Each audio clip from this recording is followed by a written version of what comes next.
My name is Lawan. I'm 73 years old, and I want to begin with something that might be uncomfortable to hear.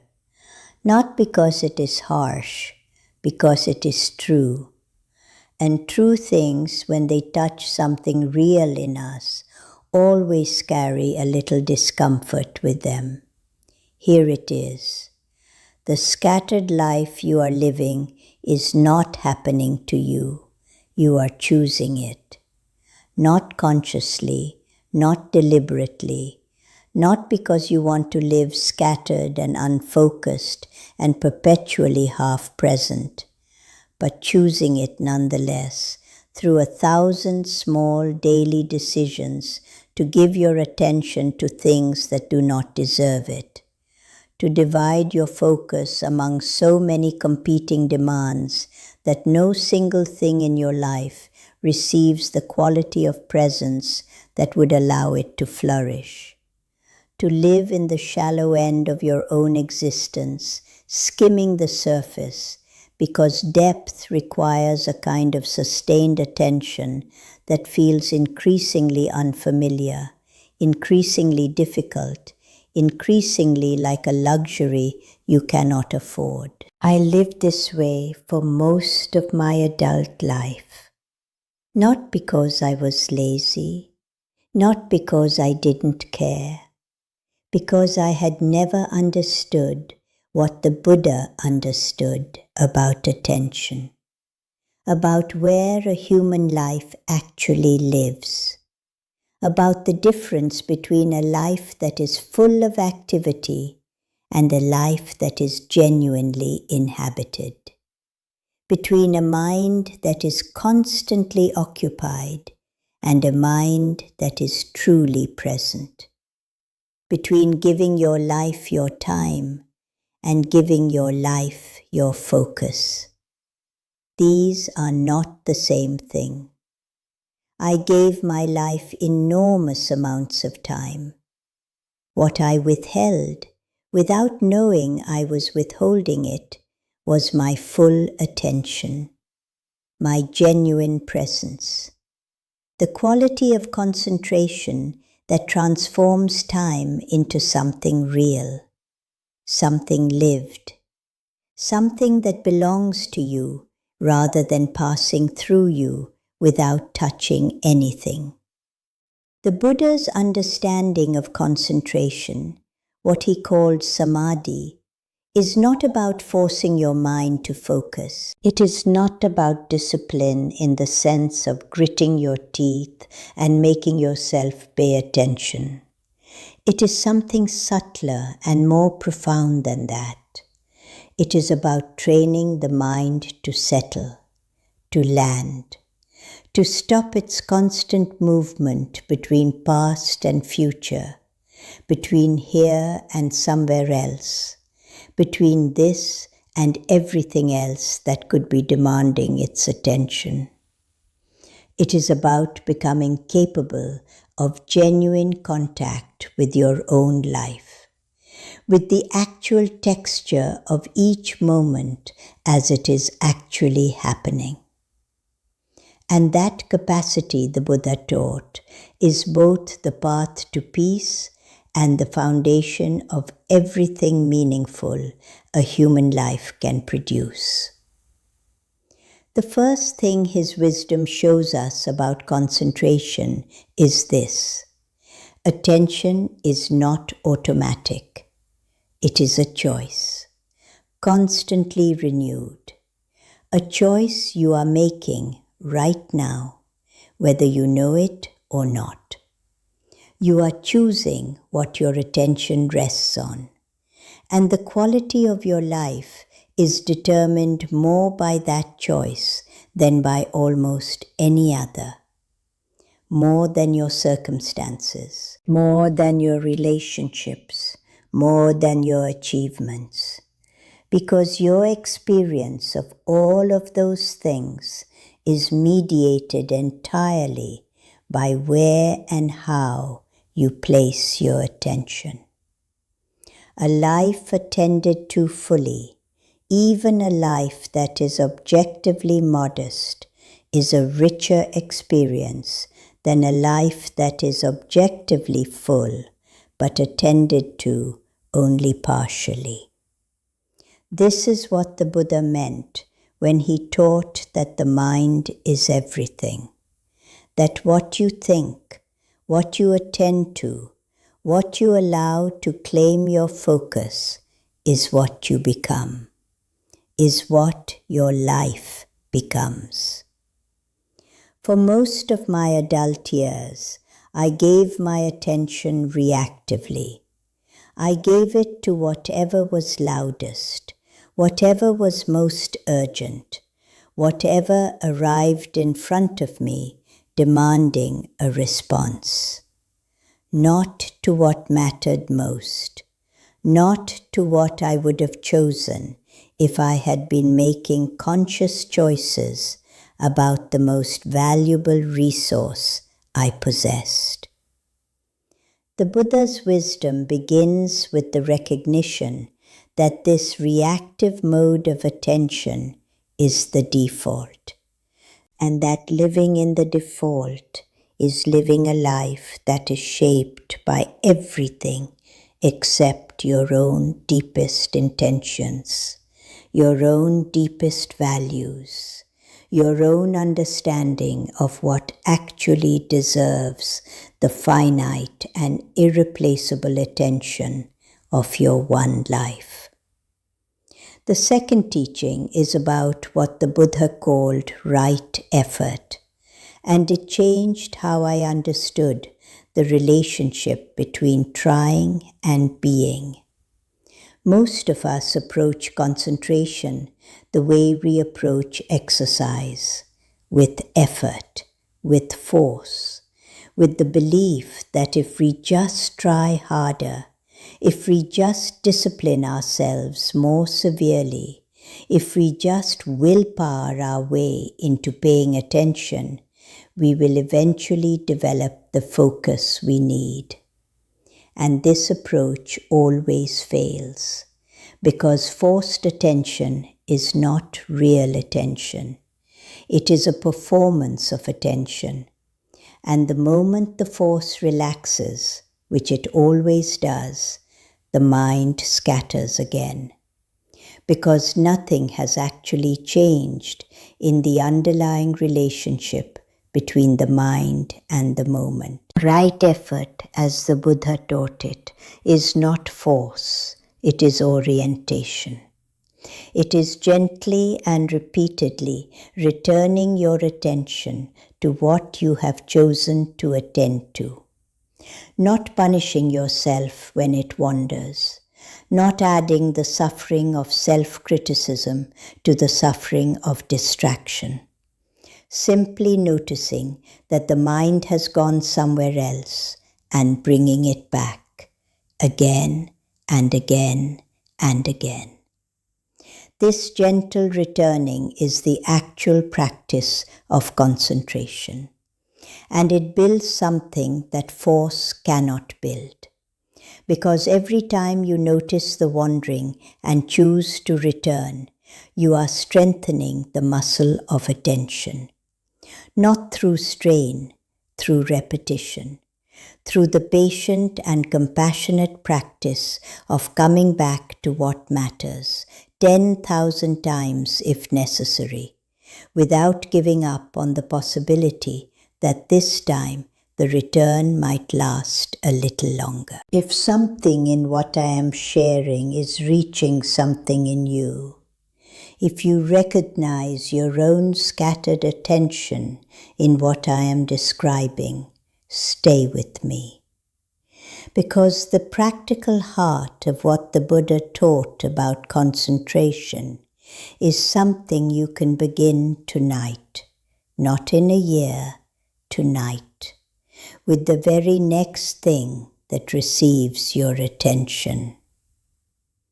The third teaching is about what I call the radical act of single tasking. The Buddha lived in a world that was, by any modern measure, remarkably undistracted.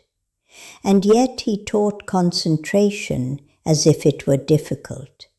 as if it required dedicated practice, as if the tendency of the mind to scatter were a deep and powerful habit that needed to be worked with rather than simply corrected. He understood something about the nature of the mind that is more relevant now than it has ever been. The mind does not naturally settle. It naturally wanders from past to future, from here to anywhere but here, from this to everything else that could possibly be this. And the practice of concentration is the practice of working with this natural tendency. Not against it, with it. Single tasking is the simplest expression of this. One thing at a time, given your full attention for as long as it deserves it. Not half your attention while the other half is on your phone. Not 70% of your attention while 30% plans what you'll do next. All of it for this conversation, for this meal, for this walk, for this page, for this person in front of you. All of it. And what you discover when you practice this, even imperfectly, is that the quality of your experience changes. Not the content, the quality. The conversation you are fully present for is a different experience than the conversation you attend while distracted. The meal eaten with full attention is a different meal. The relationship engaged with genuine presence is a different relationship. Not because anything external changed, because the attention you brought was real. And real attention transforms everything it touches. The fourth teaching is the one that most directly challenges the way modern life asks us to live. The Buddha taught that the quality of your presence in each moment is more important than the number of moments you accumulate.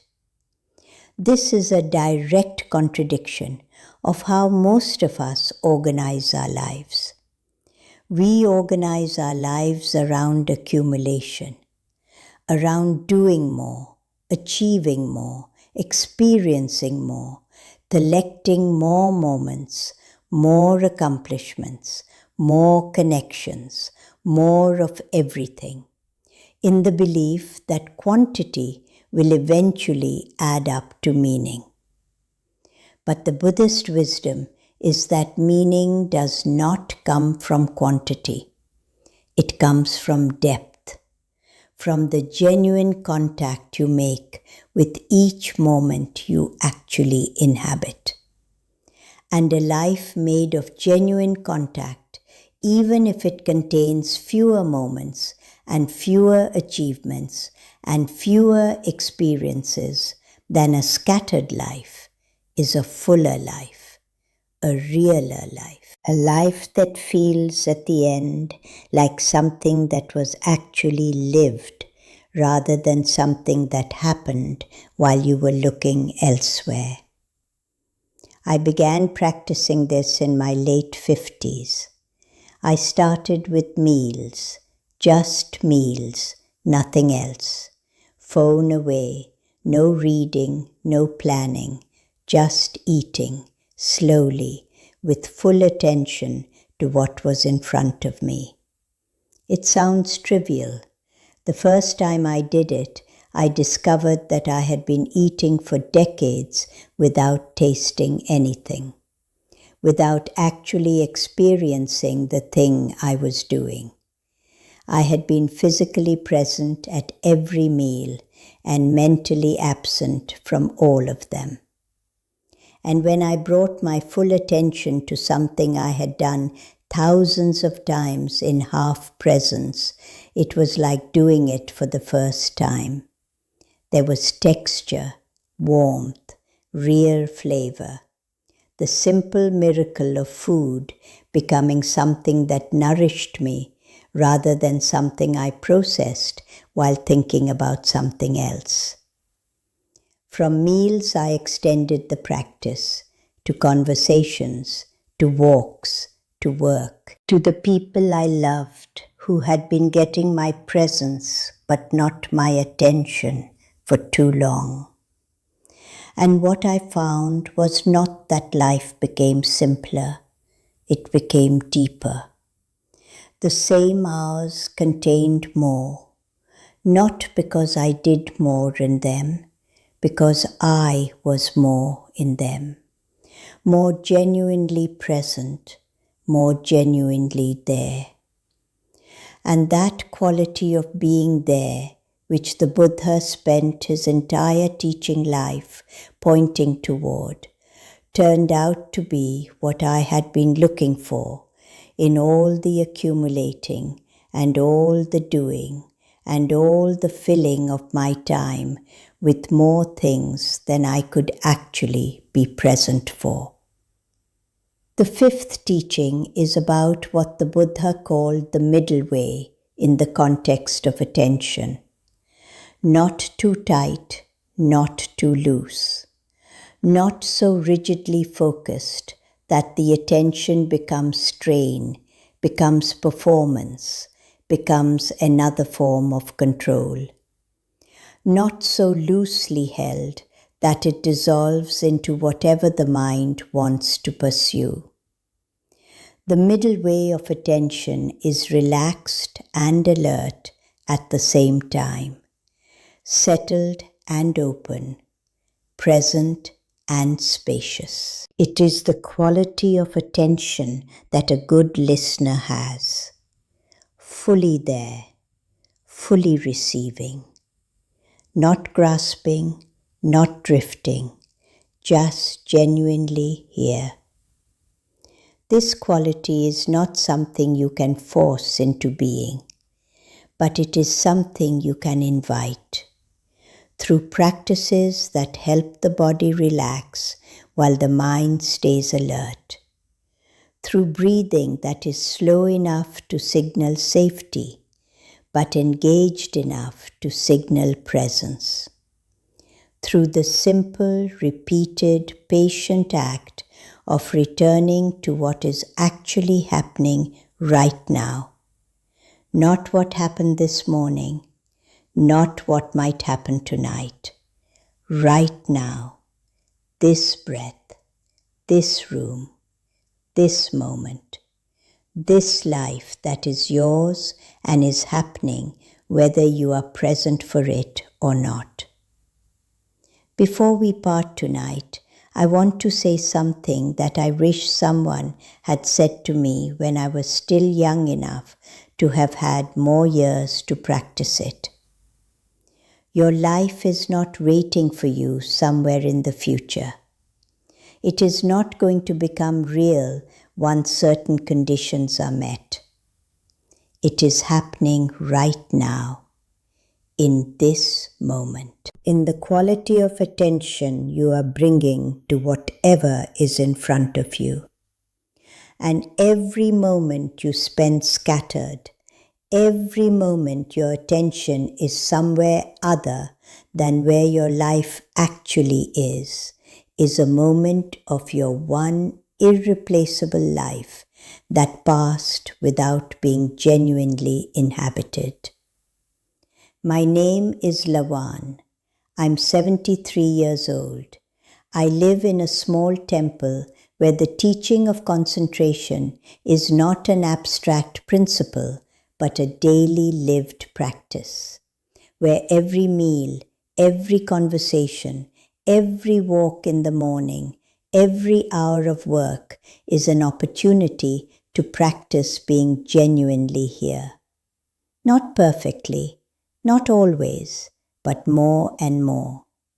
And what I can tell you from the inside of a life that has been changed by this practice is that it is worth it, that the depth it creates is worth the effort of returning again and again to the present moment, that the life you can actually live when you are genuinely present for it is richer, fuller, and more real than the life you accumulate while scattered. Tell me in the comments, where has your attention been living? Not where you want it to be, where it has actually been spending its days. Because knowing that honestly is the beginning of the change. And the change begins in the next moment you choose to actually be in.